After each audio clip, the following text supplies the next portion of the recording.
오늘 우리에게 주신 하나님의 말씀은 에스겔서 15장 1절에서 5절, 요한복음 15장, 또 에스겔서 5장과 8장입니다. 5장과 8장은 제가 별도로 따로 설교를 하도록 하겠습니다. 다만 오늘은 15장 1절에서 5절까지 하면서 관련된 부분을 아주 간략하게 보도록 하겠습니다. 제목을 다 함께 읽어보겠습니다. 포도나무가 모든 나무보다 나은 점이 무엇이냐? 기독교인이 나은 점이 무엇이냐? 아멘. 오늘의 말씀 에스겔서 15장 1절부터 5절까지 보면 구약임에도 불구하고 매우 중요한 말씀이 나옵니다. 마치 우리가 고린도 전서와 고린도 후서를 읽는 것 같은 느낌입니다. 사실 고린도 전서와 고린도 후서 주석을 쓰신 어떤 유명한 학자는 주석서를 내면서 소제목을 누가 참 그리스도인이냐라는 제목을 달 정도입니다. 어떻게 보면 신약을 읽는 것과 같은 느낌이 바로 이 구약에도 여전히 있습니다. 그런 것을 보더라도 우리가 구약과 신약은 결코 분리할 수가 없습니다. 예수님의 말씀은 곧 하나님의 말씀의 추석서나 다름이 없다고 제가 늘 강조하고 있죠. 에스겔서 15장 1절 여호와의 말씀이 내게 임하여 이르시되 2절 다 같이 읽겠습니다. 인자야 포도나무가 모든 나무보다 나은 것이 무엇이랴? 숲속의 여러 나무 가운데에 있는 그 포도나무 가지가 나은 것이 무엇이랴? 그 뒤에 설명이 나옵니다. 3절 그 나무를 가지고 무엇을 제조할 수 있겠느냐? 그것으로 무슨 그릇을 걸 못을 만들 수 있겠느냐? 불에 던질 땔감이 될 뿐이라. 불이 그 두 끝을 사르고 그 가운데에도 태웠으면 제조에 무슨 소용이 있겠느냐. 그것이 온전할 때에도 다 같이 읽겠습니다. 아무 제조에 합당하지 아니하였거든. 하물며 불에 탈라지고 탄 후에 어찌 제조에 합당하겠느냐. 아멘. 정말 에스겔서를 읽다 보면 이 문체나 여러 가지 전달하는 메시지가 다른 편지서에서 보기 힘든 정도의 매우 직설적이면서도 그리고 내부 고발자의 모습이 역력히 드러납니다. 또 내용만 그런 것이 아니라 그 전달 방식 또한 다른 선지서에서 볼 수 없을 정도로 최고의 학문을 누렸던 최고위층 그리고 가장 그 당시에 최고의 학교라고 할 수 있는 제사장을 교육시키는 예루살렘 성전의 교육 방식이 그대로 전달되고 있습니다. 에스겔서를 보면 가장 사람들이 머릿속에 뚜렷이 남는 게 뭐죠? 환상입니다. 그런데 환상 말고도 예를 들어서 비유도 있고요, 속담도 있고요, 그 다음에 여러 가지 강화, 설교도 있고요, 그 다음에 여러 가지 풍자도 있고 다양한 모습이 드러나고 있습니다. 다양한 방식의 다양한 형태로 산문뿐만이 아니라 어떨 때는 노래 형식으로 그리고 또 여러 가지 방식으로 가르치고 설명하는 제사장의 교육 방식이 그대로 담겨져 있습니다. 오늘의 이 본문의 말씀은 내용 또한 충격입니다. 2절 인자야 라고 부르면서 신이 아니라 사람일 뿐이다 라고 하나님과 사람의 그 간격을 나타내고 있습니다. 이 포도나무 이야기가 나오면 사실은 여러 가지 의미를 가지고 있습니다. 요한복음에 보면 예수님께서 제자들하고 마지막 만찬을 나누고 그 다음에 향하는 곳이 있습니다. 예루살렘 성전을 향하여 가는 길을 지나서 감람산에 가죠. 포도나무 동산에 가는 겁니다. 그것은 포도나무는 이스라엘 백성을 상징하기도 하고 이스라엘 전체를 상징하기도 하고 예루살렘을 성전을 상징하기도 하는 이스라엘 사람들의 최애 상징물이었습니다. 그래서 이 포도나무나 감람나무 같은 경우는 바로 이 이스라엘의 꽃이라고 할 수도 있죠. 최고의 나무입니다. 그런데 이렇게 이야기합니다. 포도나무가 모든 나무보다 나은 것이 무엇이냐? 숲속의 여러 나무 가운데 있는 그 포도나무 가지가 나은 것이 무엇이냐라고 하나님이 정콕을 찌릅니다. 그 나무를 가지고 무엇을 제조할 수 있겠느냐? 그것을 무슨 그릇을 걸 못을 만들 수 있겠느냐? 불에 던질 땔감이 될 뿐이라. 이해가 되시나요? 포도나무를 보신 분은 쉽게 이해가 될 겁니다. 포도나무는 나무 같지도 않은 나무죠. 사실 어떻게 보면 덩굴 비슷합니다. 그래서 여러 과실이 맺혀져 있는 나무들 중에서 가장 연약한 나무라고도 할 수 있습니다.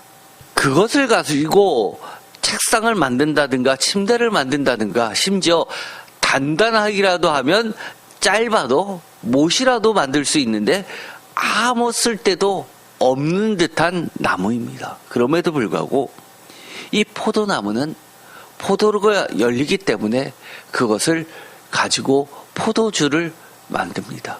포도주는 우리가 생각하는 그런 단순한 술의 개념이 아니죠. 그들에게는 생명과 같은, 물과 같은, 물이 오염되더라도 포도주만큼은 오염되지 않기 때문에 더운 지방에서는 생명나무라고도 할 수 있을 정도입니다. 그렇기 때문에 최고의 나무이죠. 모든 나무라고 하는 것에는 중동지방의 최고의 나무로 손꼽히는 백향목도 있습니다. 건축자재로서는 최고죠. 그러나 그보다도 더 최고는 포도나무였습니다. 그런데 하나님께서 이렇게 이야기하십니다. 불에 던질 땔감으로 될 뿐인 포도나무가 불에 그 두 끝을 사르고 그 가운데 태웠으면 어찌 되겠느냐라고 또 한 번 질문하십니다. 그러면서 5절에 그것이 온전할 때에도 아무 제조에 합당하지 아니하였거든. 다시 말하면 뭐죠? 쓸데없었는데 하물며 불에 살라지고 탄 후에 어찌 제조에 합당하겠느냐. 뭐에 써먹을 수 있겠느냐라고 이야기합니다. 예를 들어서 우리나라에도 비슷한 게 있었습니다. 땔감 말고는 쓰잘데기 없는 나무, 쌀이. 그렇지만 그거는 빗자루라도 만들죠. 아주 유용합니다. 그리고 장작벌을 태울 때 이 쌀이처럼 잘 불에 타는 것도 없습니다. 근데 포도나무는 어떨까요? 그거에 비하면 잘 타지도 않습니다. 빗자루로 쓰기에는 이리저리 휘어져 있기 때문에 또 빗자루로 쓸 수도 없습니다. 무슨 쓸모가 더 있겠느냐? 대답해보라는 겁니다. 아주 비슷한 이야기가 있습니다. 포도나무 이야기입니다. 요한복음 15장에 이렇게 되어 있습니다. 너무 유명한 구절이죠. 요한복음 15장 1절 다 같이 읽겠습니다. 나는 참 포도나무요 내 아버지는 농부라. 물은 내게 있어 열매를 맺지 아니하는 가지는 아버지께서 그것을 제거해 버리시고 물은 열매를 맺는 가지는 더 열매를 맺게 하려 하여 그것을 깨끗하게 하시느니라. 너희는 내가 일러준 말로 이미 깨끗하여졌으니 내 안에 거하라. 나도 너희 안에 거하리라. 가지가 포도나무에 붙어 있지 아니하면 스스로 열매를 맺을 수 없음 같이 너희도 내 안에 있지 아니하면 그러하리라. 나는 포도나무요 너희는 가지라. 그가 내 안에 내가 그 안에 거하면 사람이 열매를 많이 맺나니 나를 떠나서는 너희가 아무것도 할 수 없음이라. 아멘. 아무것도 할 수 없음이라. 쓸모없다는 이야기죠. 사람들이 이 요한복음 15장 이 구절을 너무너무 좋아하죠. 반면에 이 에스겔서 15장 1절부터 5절까지 이 말씀은 좋아합니까? 많은 기독교인들에게 물어보십시오. 이 에스겔서 15장 1절부터 5절까지의 말씀을 기억하는 사람이 몇이나 될까요? 아마 1%도 안 될 겁니다. 그런데 이 요한복음 15장 1절에서 5절까지의 말씀을 기억하는 사람은 정말 많이 있죠. 아마 이거는 어느 정도 신앙생활을 하신 분은 거의 99% 기억을 할 겁니다. 나는 참 포도나무요 너희는 가지라. 너무 멋지잖아요. 그런데 이 두 이야기는 사실 같은 이야기입니다. 이 가지인 우리들이 어디에 붙어 있을 때만 포도나무라는 겁니까? 참 포도나무에 붙어 있을 때만 포도나무라는 겁니다. 포도나무의 가지라는 이야기죠. 그런데 붙어 있다 하더라도 열매를 맺지 아니하면 어떻게 된다는 거예요? 하나님께서, 농부이신 하나님께서 그것을 꺾어서 제거해서 태워버리시고 나머지는 더 열매를 맺게 하신다는 겁니다. 그 말을 깨끗하게라는 말로 바꿔 표현할 뿐입니다. 어떻게 보면 참 무서운 이야기입니다. 포도나무, 이스라엘을 상징하죠. 어떤 분들은 그렇게 이야기합니다. 예수님이 포도나무지 어떻게 이스라엘이 포도나무입니까? 비슷한 이야기가 있죠. 이사야서에 있습니다. 고난받는 종 할 때 이 종은 우리가 기독교에서 예수님으로 이해합니다. 그런데 유대교인들은 그렇게 보지 않습니다. 그 본문이 한 개인을 나타내는 거냐. 그거는 집단을 나타내는 집합명사이기 때문에 이스라엘 백성 전체를 가리키는 것이다. 이스라엘 백성들이 많은 고난을 받는 이야기를 나타낸 것이라 이야기합니다. 그러나 제가 이야기했죠. 예수님은 한 개인이기도 하지만 모든 인류를 대표하는 집합명사이기도 합니다. 예수님 한 분 개인이 십자가에 달려 하나님 앞에서 그 죄를 대속해서 전 인류의 대속을 이루신 분이기 때문에 예수님은 이 개인과 집합을 넘나들고 계시는 겁니다. 그렇기 때문에 이 본문 또한 마찬가지입니다. 이스라엘 참 포도나무에 붙은 가지 성도를 이야기하는데 오늘날로 이야기하면 새 이스라엘입니다. 그런데 이것이 어떤 존재를 이야기하냐면 반드시 참 포도나무에 붙어서 열매를 맺는, 즉 예수님의 기대를 맺혀주는 가지들만이 새로운 이스라엘이라고 이야기하는 겁니다. 요한복음 17장 26절 내가 아버지의 이름을 그들에게 알게 하였고 또 알게 하리니 이는 나를 사랑하신 사랑이 그들 안에 있고 나도 그들 안에 있게 하려 함이라. 이 이야기도 요한복음 15장과 이야기되고 있는 장소와 대상이 동일합니다. 제자들을 두고 하신 말씀이죠. 여기서 너희 안에, 내 안에라는 말이 계속해서 반복이 됩니다. 안에 있다라는 것은 붙어 있다라는 말도 되고 하나님의 사랑 안에 거한다는 얘기도 되고 열매를 맺는다는 이야기도 되고 하나님을 온전히 안다라는 이야기도 되고 예수님을 알고 예수님의 그 뜻을 실행하고 이루어드린다라는 것도 하고도 다 같은 이야기입니다. 그러면서 이 깨끗하다라는 말이 요한복음 17장 17절에는 그들을 진리로 거룩하게 하옵소서 아버지의 말씀은 진리입니다. 이 깨끗하게 한다, 이 말은 거룩하게 한다, 진리다, 말씀이다라는 말로도 바꿀 수 있는 겁니다. 그러면서 요한복음 17장의 14절에 가면 정말 주옥 같은 결론을 내시죠. 내가 아버지의 말씀을 그들에게 주었사오매 그들이 비로소 하나님을 알게 되는 거죠. 세상이 그들을 미워하였사오니 이는 내가 세상에 속하지 아니한 같이 그들도 세상에 속하지 아니함으로 이남이니라. 열매가 뭡니까? 이 15장에서 이야기한 이 열매가 뭡니까? 내가 일러준 말로 이미 깨끗해졌다, 진리로 깨끗해졌다, 예수님의 말씀으로 깨끗해졌다, 하나님의 말씀으로 깨끗해졌다, 깨끗해진 이 가지들이 열매를 맺는다. 열매가 무엇입니까? 이렇게 가면 정말 어렵습니까? 이게 바로 미드라시 있죠? 한 단어를 연결시켜서 진리로 나아가는 겁니다. 이 열매의 특징 여러 가지가 있죠.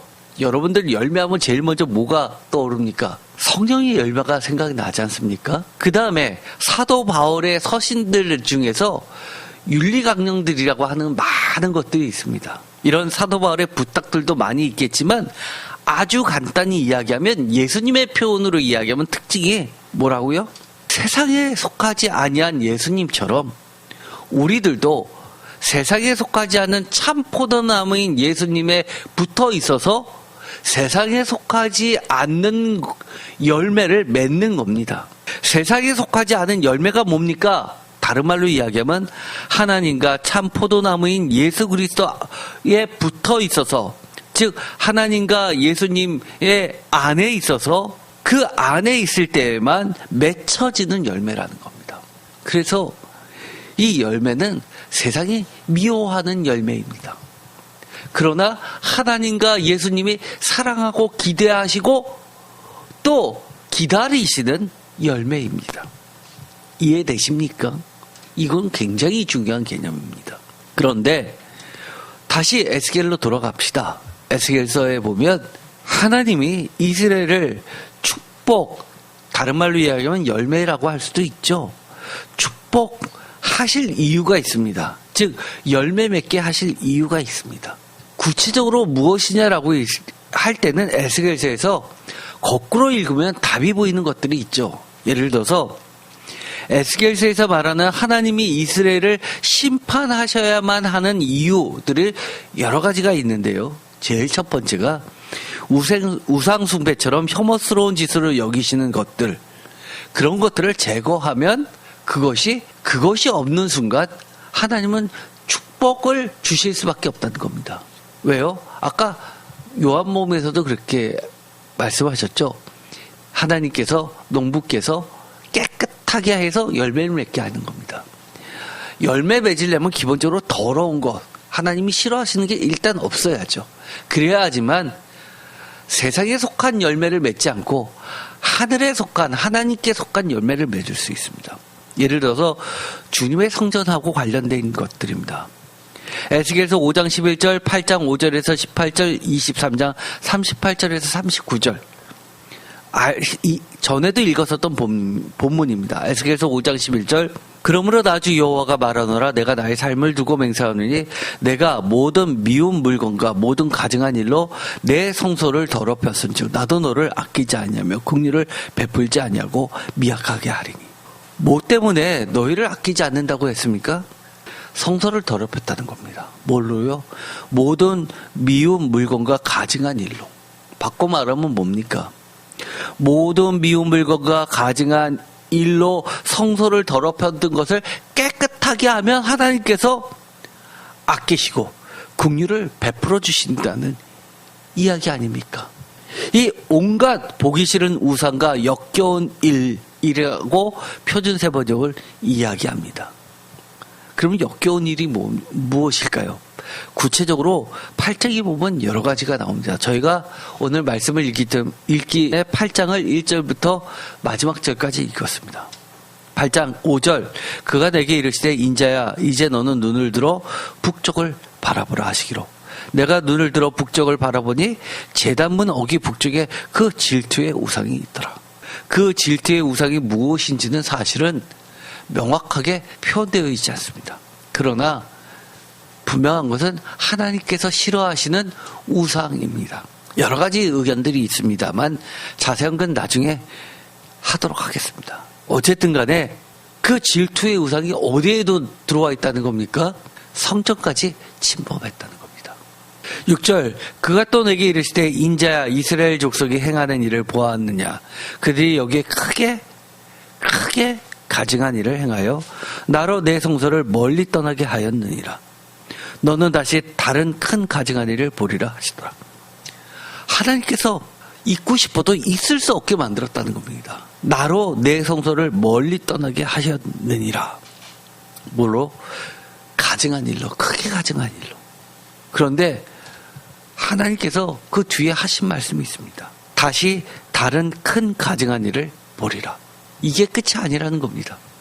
에스겔서 8장 7절, 그가 나를 이끌고 뜰문에 이르시기로 내가 본즉 담의 구멍이 있더라.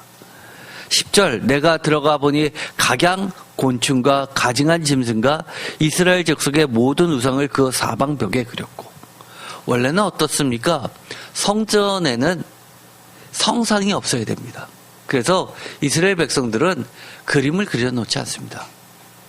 그래서 그 비슷한 전통을 가지고 있는 이슬람교 같은 경우에도 그림 대신에 무엇으로 장식을 하죠?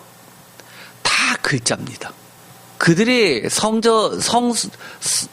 이 성경이라고 이야기하는 그 코란 그 성경 구절을 모양을 멋들어지게 해가지고 써놓은 것으로 여러 가지 그림을 대체합니다. 에스겔서 8장 10절 각양 곤충과 가증한 짐승과 이스라엘 족속의 모든 우상. 표준세 번역이 이야기하면 놀랍게도 온갖 벌레와 불결한 짐승들과 이렇게 돼 있어서 우리들은 이렇게 생각합니다. 아유 징그러워. 쥐를 왜 저기다가? 바퀴벌레를 왜 저기다가? 개구리를 왜 저기다가? 새를 왜 저기다가? 그런 개념이 아닙니다. 우리가 출애굽기에 보면 10가지 재앙들이 있죠. 거기에는 각양 곤충과 짐승들 이야기가 나옵니다. 다 뭡니까? 다 신들에 대한 표현들입니다. 개구리 대표적으로 다산을 상징하는 신이었죠. 파리떼, 메뚜기 다 마찬가지입니다. 다 신들입니다. 소는 안 그렇습니까? 각양 곤충과 가증한 짐승과 이스라엘 족속의 모든 우상을 그 사방 벽에 그리면서 그러면서 그들은 여러 가지를 섬겼던 겁니다. 우리도 오랜 전통 가운데 불교 사찰을 들어가면 들어가는 입구부터 기독교인들은 싫어합니다. 왜 그러죠? 12지산 신의 모습이 있는데 그 얼굴들이 어떻습니까? 쥐 모양, 그렇죠? 그런 것들이 다 신들의 이야기입니다. 그들이 왜 그걸 그려놨습니까? 예뻐서요? 아니요. 그것을 통해서 그들이 꿈꾸던 여러 가지 복이라고 생각했었던 세상 사람들하고 다를 바 없는 세상의 그 가치들을 추구해 왔던 겁니다. 이름만 무엇을 빌려서요, 장소만 무엇으로 대체해서요, 여호와의 성전으로 하나님의 이름을 대체했을 뿐입니다. 그래서 제가 늘 강조하죠. 성경을 읽을 때 우리가 좀 하나님 앞에서 솔직해져야 됩니다. 성경을 읽으면서 불교 빼고 유교 빼고 샤머니즘 빼고 하나님의 말씀 그대로 읽어야 된다고 이야기를 하는 겁니다. 그런 모습 너무너무 많습니다. 가만 들어보면요, 많은 교회 설교 가운데서 하나님 이름 다 빼면은요, 빼고 나서 그걸 들어보면은요, 저게 진짜 기독교 맞을까? 라고 생각되는 부분 굉장히 많이 있습니다. 에스겔서 8장 14절 그가 또 나를 데리고 여호와의 전으로 들어가는 북문에 이르시기로 보니 거기에 여인들이 앉아 단무스를 위하여 애곡하더라. 단무스, 그야말로 바벨론 신이죠. 애곡하더라.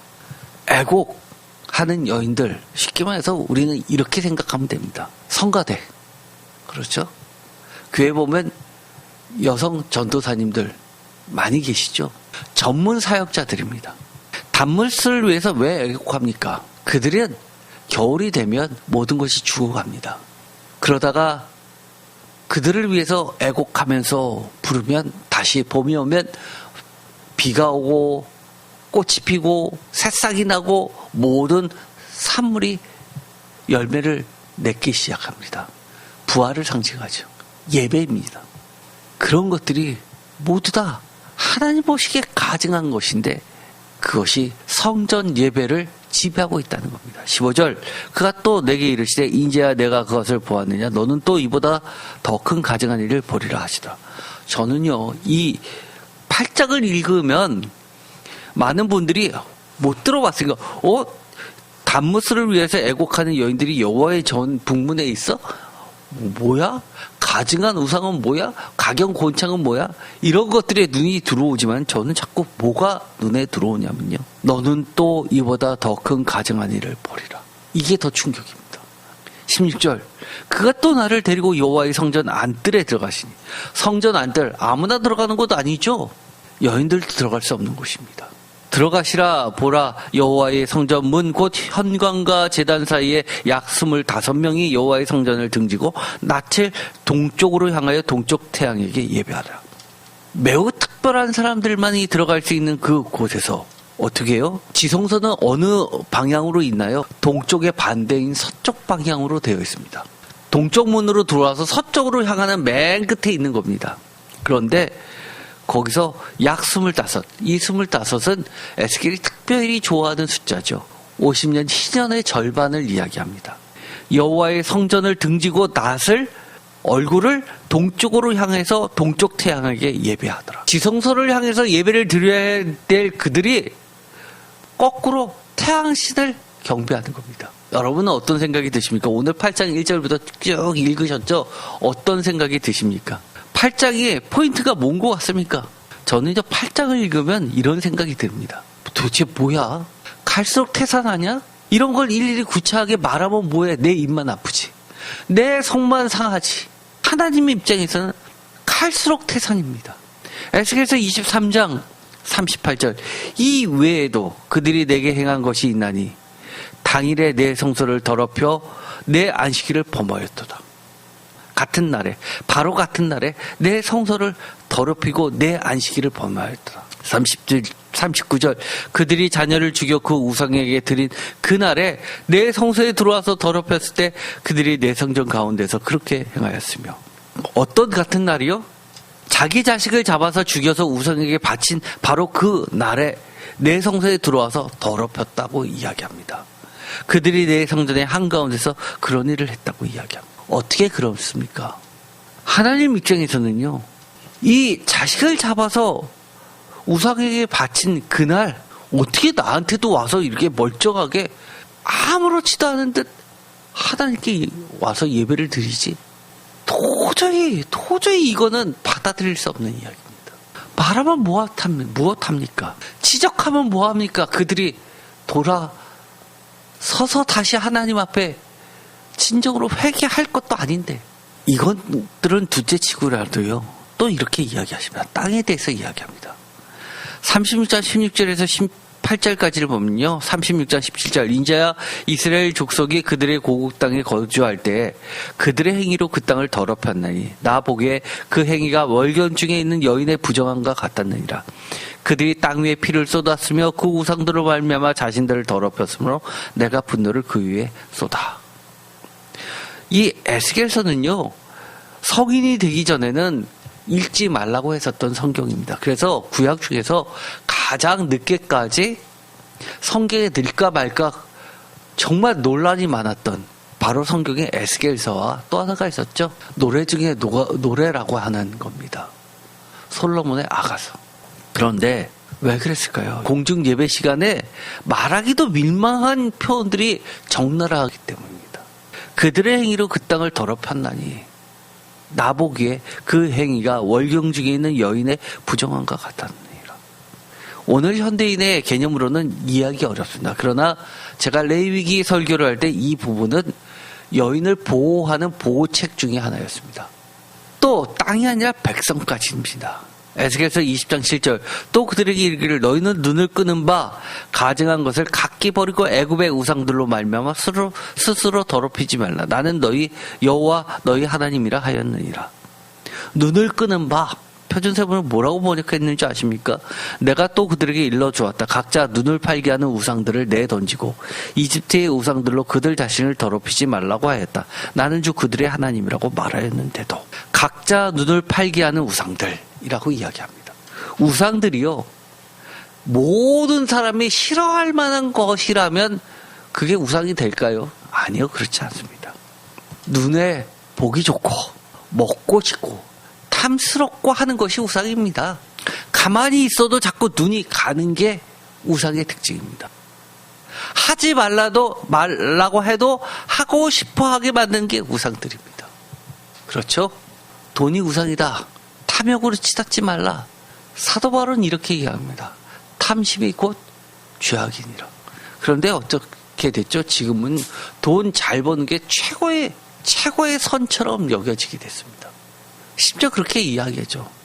어차피 세상의 부는 정해진 파이야. 내가 안 먹으면 누군가가 먹겠는 되어 있으니까 싹 끌어서 먼저 먹는 게 임자지. 그것을 자꾸 공식화하고 제도화하고 기법화합니다. 합법적으로 만듭니다. 그런 것들 많잖아요. 그것들을 위해서 피해보는 것들이 얼마나 많은가요? 돈만 그렇습니까? 나머지도 마찬가지입니다. 우리가 과거에는 아름답게만 여기던 것들, 예를 들어 사랑, 이것이 나중에는 우상이 돼서요. 정말 인생을 망치게 하는 그런 좋은 말로 사랑이지 쾌락의 극치들이 얼마나 많은가요? 에스겔서 20장 31절 너희가 또 너희 아들을 화제로 삼아 불 가운데로 지나가게 하며 오늘까지 너희 자신을 우상들로 말미암아 더럽히느냐. 이스라엘 족속아 너희가 내게 묻기를 내가 용납하겠느냐. 주 여호와의 말씀이냐. 내가 나의 삶을 누구 맹세하니 너희가 내게 묻기를 내가 용납하지 아니하라. 한마디로 나랑 말도 하지 마 이겁니다.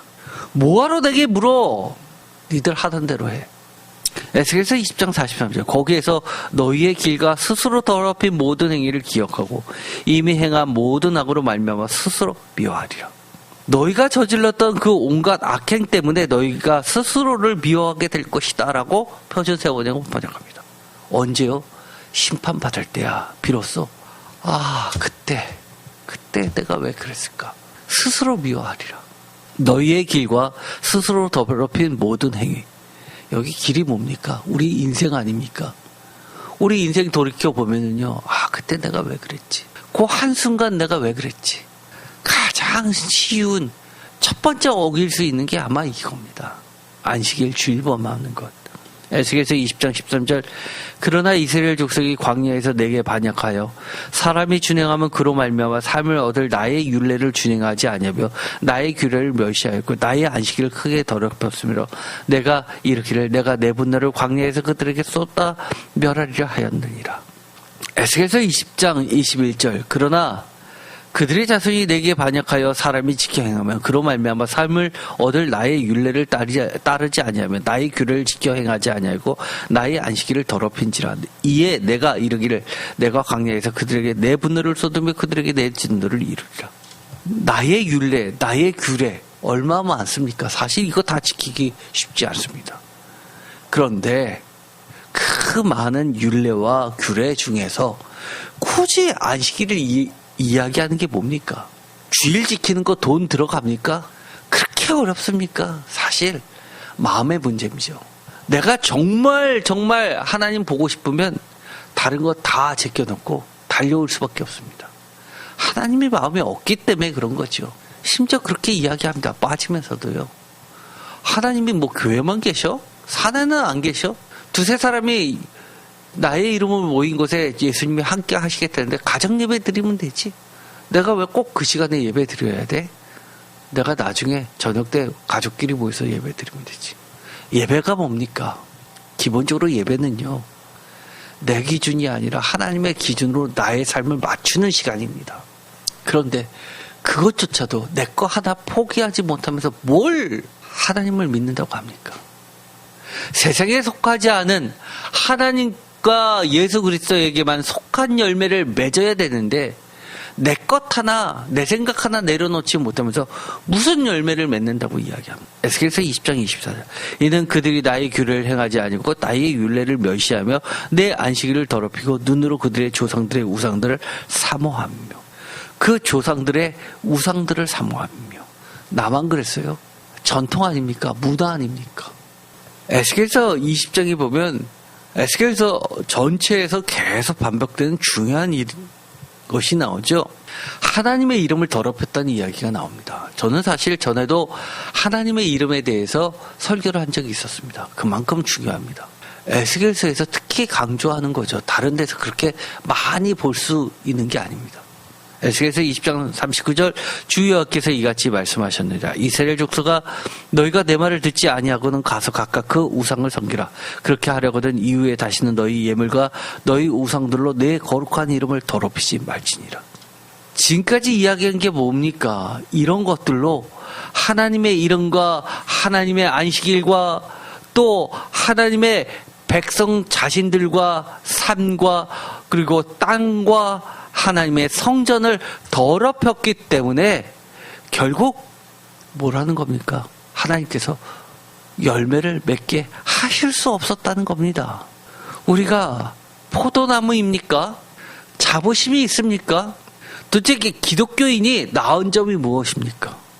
하나님은 포도나무의 나은 점이 무엇이냐고 묻습니다. 열매가 없다면. 정말 원래부터 불에 타기 전부터 쓸모가 없을 뿐만 아니라 불에 탄 이후에는 더더욱 쓸모도 없는데도 불구하고 그 열매 때문에 포도나무가 귀한 거 아니냐고 이야기합니다. 기독교인이 나은 점이 무엇입니까? 여러분이 그리고 제가 나은 점이 무엇입니까? 원래부터 나은 점이 있었습니까? 잘난 게 뭐 있습니까?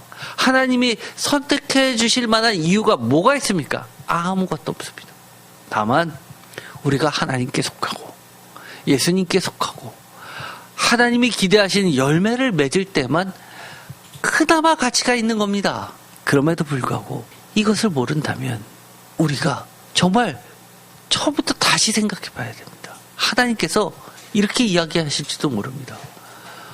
정말 내가 있고 싶은데, 너와 함께 하고 싶은데 자꾸 나를 밀어내지 마. 내가 있고 싶어도 내 성서가 더러워져서 나를 떠나게 만들지 마라고 이야기하시는 것처럼, 내가 너와 함께 하고 싶은데 자꾸 나를 떠나게 하지 마라고 이야기하실 겁니다.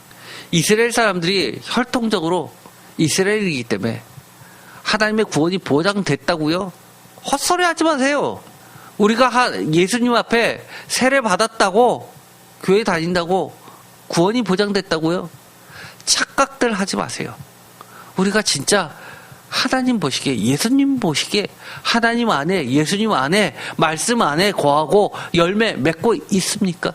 우리가 이번 시간에 정말 모든 나무보다 나은 포도나무가 되기를 간절히 축복드립니다. 기도하고 마치겠습니다. 하나님께서 근본적인 질문을 하십니다.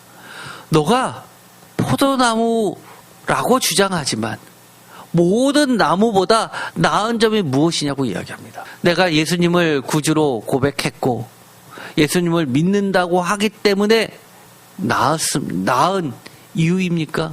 아니면 지금 하나님과 예수님이 기대하시는 열매를 맺고 있기 때문에 나은 것입니까?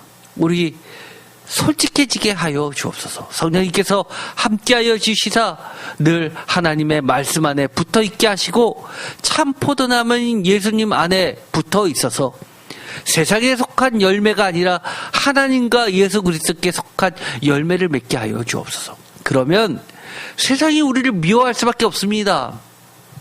세상에서 추구하는 그 가치를 추구하지 않게 하시고 하나님과 예수님이 그토록 바라시고 기대하시는 그 아름다운 가치를 맺게 하여 주옵소서. 예수 그리스도의 이름으로 기도드립니다. 아멘.